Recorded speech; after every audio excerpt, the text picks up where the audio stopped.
Bom, se eu sou um sujeito que trabalho fora, minha esposa também, por razões do mundo contemporâneo, também se vê obrigada a trabalhar fora, graças a Deus hoje eu trabalho dentro de casa, né?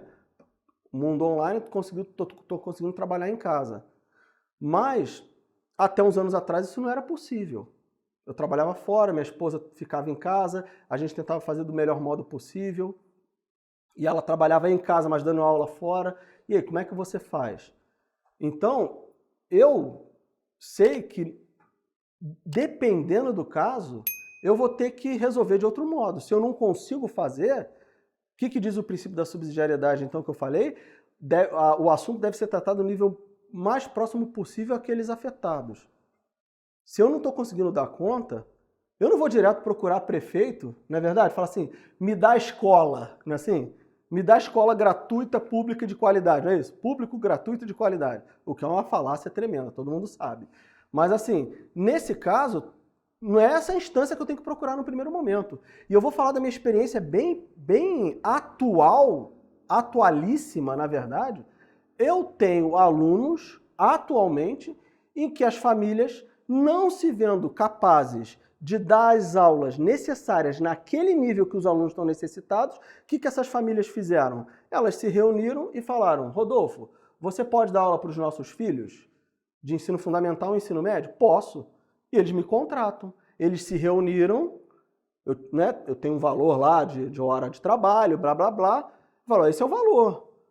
Tá? E eles se reuniram, o que eles fizeram? Se reuniram, fizeram reunião mesmo. Eu dei lá os horários, dei tudo certinho, papapá. O que essas famílias fizeram? Elas me falaram, não, ontem a gente passou aqui a tarde inteira discutindo como é que ia fazer, como é que não ia fazer. Chamaram as crianças também para conversar. É claro, eles sabem que as crianças eles têm uma questão, vamos dizer assim, mais opinativa e não decisória. Mas uma das meninas já muito madura, um dos cursos que eu dou para o ensino médio para elas ali é aula de matemática e outra é de aula de português. Matemática e português que eu dou para elas ali. O que acontece? A menina estava indo para o segundo ano do ensino médio, ela virou e falou o seguinte, com muita maturidade para os pais. Eles me contaram, não foi ela que me contou, eles que me contaram. Ela virou e falou assim, olha só, eu passei esses anos todos aí, o último ano então de estudo, com muita dificuldade em matemática, ficando em recuperação, atrás de recuperação. Então ela virou e falou assim para mim, porque as outras duas meninas estavam saindo do nono ano e indo para o primeiro ano do ensino médio. E ela já estava indo para o segundo. Ela falou, eu não vejo problema algum eu voltar e fazer aula com as duas aqui e no fundo até facilitaria o pagamento para os pais ali, né, essa coisa toda. Ou seja, os pais resolveram o problema ali, estão entendendo? A menina já tem lá seus 16 anos, já tem maturidade suficiente para entender, e eu sei que ela tem maturidade porque o tipo de formação que ela recebeu tem como base esses princípios todos que eu estou mencionando para vocês. Eu conheço até agora, eu estou conhecendo melhor ainda, ou seja, eu sei que ela tem condições plenas de tomar uma decisão dessa com 16 anos. É aquela coisa que nós falamos com frequência, todo mundo já viu aqui. Por que, sei lá, meu avô, quando casou, sei lá, hoje eu estava lendo uma biografia, a mãe da biografada, estava lendo uma biografia da Dona Lucília, mãe do seu Dr. Plínio Correia de Oliveira, estava lendo a biografia dela, hoje cedo, a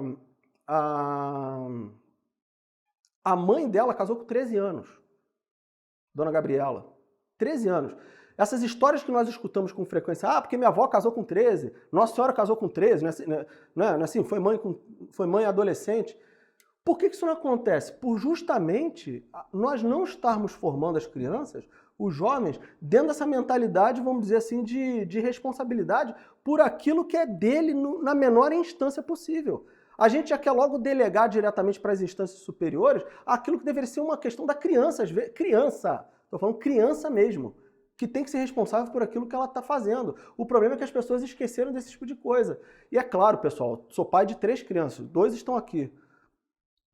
O que acontece? A gente sabe quando é muito mais fácil, todo mundo, quem tem filho, sabe que é muito mais fácil você chegar, o filho vai arrumar um negócio, sabe que ele vai demorar, vai sujar, vai fazer um monte de coisa, é muito mais fácil você pegar e resolver logo e fazer. É mais fácil. Mas isso daí você não está criando o quê? Não está criando um ser humano autônomo, porque ele não está resolvendo na menor instância possível, que é ele que tem que resolver. É aqui que começa, de fato, o princípio da subsidiariedade, dentro do próprio lar, não delegando para o pai aquilo que a própria criança pode fazer. Tá, e aqui, veja bem, eu quero fazer um parênteses aqui, que eu acho horrível isso que eu vou falar. Esse monte de youtuber, instagramer, pessoal, todo mundo aí tem receita para tudo quanto é problema dos outros.